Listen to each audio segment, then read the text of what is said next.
has become vested in these bankers, and they get their money from the bankers. And so then they impose a tax on us, which makes us more slaves, makes it more difficult for us to survive, right? Giving them more profits.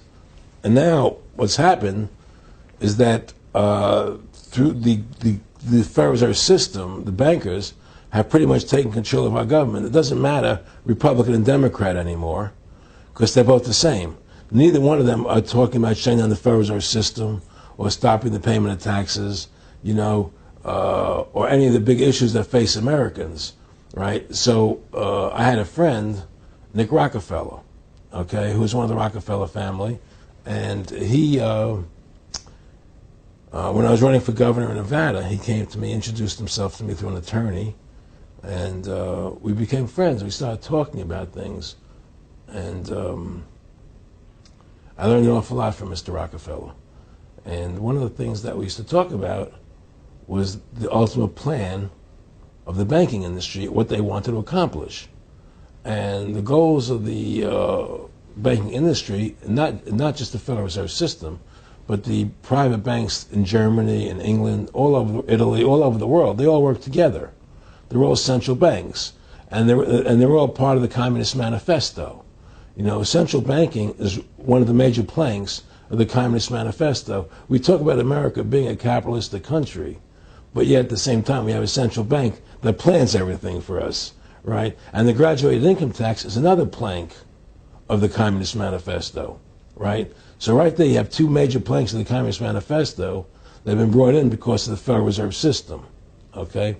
So the ultimate goal that these people have in mind is the goal to create a one-world government run by the banking industry, run by the bankers, and they're doing it in sections. The European currency, the euro, and the European Constitution is one part of it. Now they're trying to do it in America with the North American Union, right? And they want to create a new currency called the Amero, right? And the whole agenda is to create a one-world government where everybody has an RFID chip implanted in them. All money is to be in those chips, right? There'll be no more cash. And this is given me straight from Rockefeller himself. This is what they want to accomplish. And all money will be in your chips.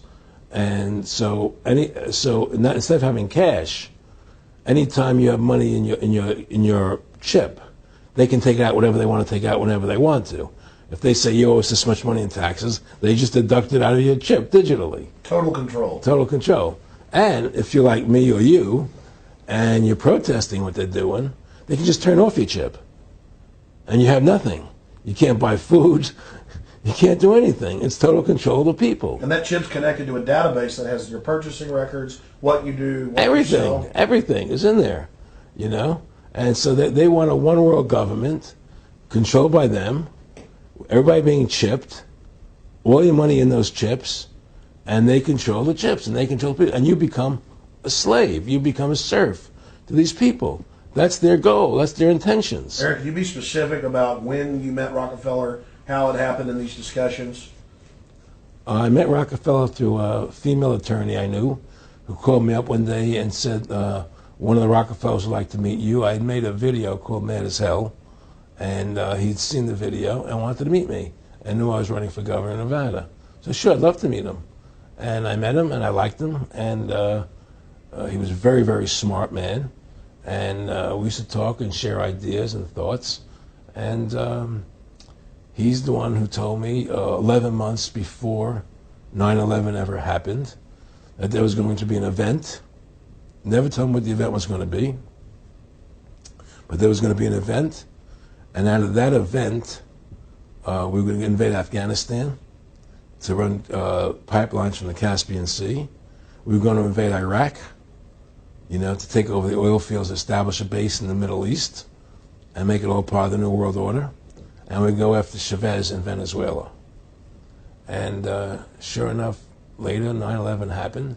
And I remember he was telling me how you're going to see soldiers looking in caves for people in Afghanistan and Pakistan and all these places. and there's going to be this war on terror, which is no real enemy, and the whole thing is a giant hoax, but it's a way for the government to take over the American people. He told you it was going to be a hoax. Oh yeah, there's no question. He says there's going to be war on terror, and he's just laughing. There's no who are we fighting? I mean, why do you think 9/11 happened, and then nothing's happened since then?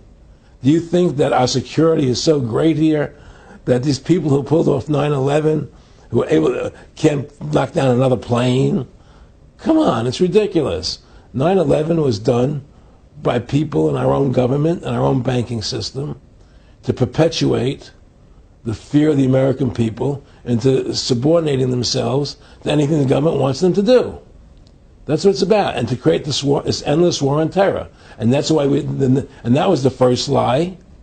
And the next lie was going into Iraq, to get Saddam Hussein out with his weapons of mass destruction. That was the next lie. Now, specifically, this was a little over 6 years ago. This was 11 months before 9/11. Yeah. And Nick Rockefeller, who's a lawyer, he's become your friend over the previous years, and he's saying to you that there's going to be this big event, and then out of that we're going to have a war on terror, and it's just going to go on and on. Right, an endless war on terror without any real enemy. That you can never define a winner. And did he say that it's going to be perfect because you can't define an enemy? It just goes on and on? Yeah, because you can't define a winner. There's no one to beat, so it goes on and on forever. And they can do whatever they want. They scare the hell out of the American public. Look, this whole war on terror is a fraud. It's a farce. It's very difficult to say it out loud because people are intimidated against saying it. Because if you say it, they want to make you into a nutcase. But the truth has to come out. That's why I'm doing this interview. The fact of the matter happens to be that the whole war on terror is a fraud. It's a farce. Yeah, there's a war going on in Iraq because we invaded Iraq. And people over there fighting, But the war on terror, that's a joke, And until we discover what really happened on 9/11 and who was responsible for 9/11, because that's where the war on terror emanates from. That's where it comes from. It was 9/11 that allowed this war on terror to begin.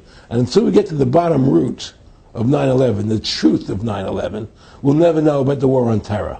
Aaron, you said that he was, and I think it's important, and I know this about the Rockefellers from Dr. Dennis Cuddy and many others who literally, you'll be 20 years old in a lunch line at college, and no, it's David Rockefeller. And they're experts at recruiting and getting what they call players, and that clearly he was, I want to make it specific and just get you to reiterate what you said last night about you got 30% of the vote, you were having an effect, you made mad as hell. They knew that you'd started the Constitution Party. Yeah. They knew that you were somebody who was taking action and getting things done. You'd already made some big films, had a lot of other successes. Right. So they were trying to recruit you, and didn't it come down to the point of, hey, we are here to recruit you, and don't worry, your chip's going to say, don't mess with us. This guy's don't touch. Yeah, yes, that did happen. I was definitely being recruited. But it's more subtle than that. Well, in your words, just go through the process, and then what he said. Well, what it is remember we were friends, and we used to come to my house a lot. We'd have dinner, we'd talk, and he'd tell me about business investments, how you get involved in, or they would help me with this business investment or that business investment.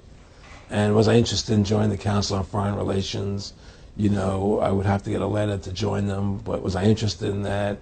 And just stuff, leading you on.